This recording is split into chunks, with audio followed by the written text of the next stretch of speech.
Here at Edibles we really try and look after the soil because everything that we do comes from the soil. So if you imagine if there wasn't any soil, there'd be no plants, there'd be no flowers, there'd be no trees, and there'd be no food really, largely speaking, because even animals need soil to grow things to eat. And often we ask people, how much soil do you think there is in the world? And it's quite a difficult question to answer. People haven't really thought about soil. So if you can imagine this apple is the world, very beautiful, it's got a really nice tight skin on it. This is one of our own apples that grew here. So how much of the world isn't soil? So we have to ask ourselves, how much is water?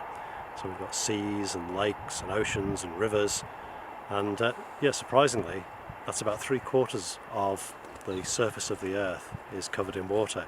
So there's no soil there. So if we take out 3/4 of our apple globe, and I can do this. Okay, so there's 1/4 gone. There's a half gone. There's 3/4 gone. So already we're down to 1/4 of the world where we have the possibility of getting some soil. So where else isn't there soil? So again, if you think it's not just seas, it's the polar ice caps, so the North Pole, the South Pole. We've got deserts, which cover quite a large proportion of the earth. So 50% of our 1/4 is either polar, is ice, increasingly melting ice, or it's deserts where you don't get any soil and you can't grow anything. So if we take out half of that, we're left with just 1/8 of our apple. So where else isn't there soil? So there's really steep places, mountainous places, rocky places, places where it's too wet or it's too dry to have any soil, or it's too, the soil's very poor, so you can't really grow anything. And that actually takes out another half of places where there's no soil on the earth. Not quite a half. There we go. So we're left with, I think it's 1/16 we're down to now of the surface of the earth, which has the potential to have soil where we can grow food. And then we need to say, well, out of that, how much of human beings built on the earth? So we've got cities, we've got airports, we've got things that have been concreted over, car parks, roads, all over the world, giant cities. And again, that takes another half out of it. So all the places that have been concreted over and tarmacked over takes us down to a really, really, really thin slice. Yeah. And how deep do we think soil is? Does soil go down to the centre of the earth? Is it a mile deep? Is it a few metres deep? On average, soil's about 2 metres deep, and sometimes not even that. So we're probably talking about a maximum of 3 metres, and in many places where crops are grown, it's just maybe a metre and a half thick.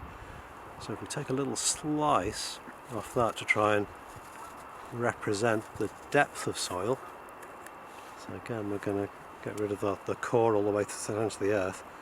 We end up with a tiny little slice, so that's got to feed humanity. Our little thin slice of apple is where we've got productive, fertile soil, and that's what we're all dependent on.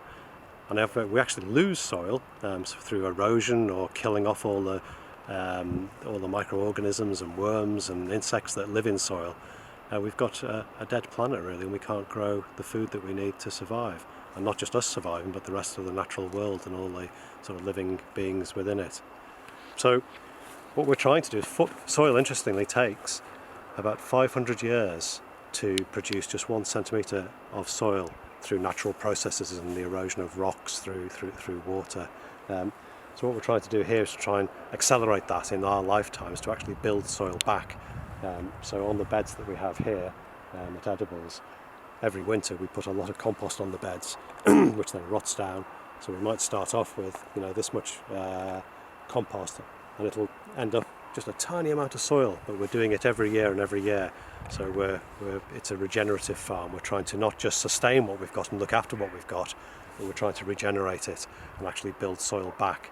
So over the last few years we've built the soil back.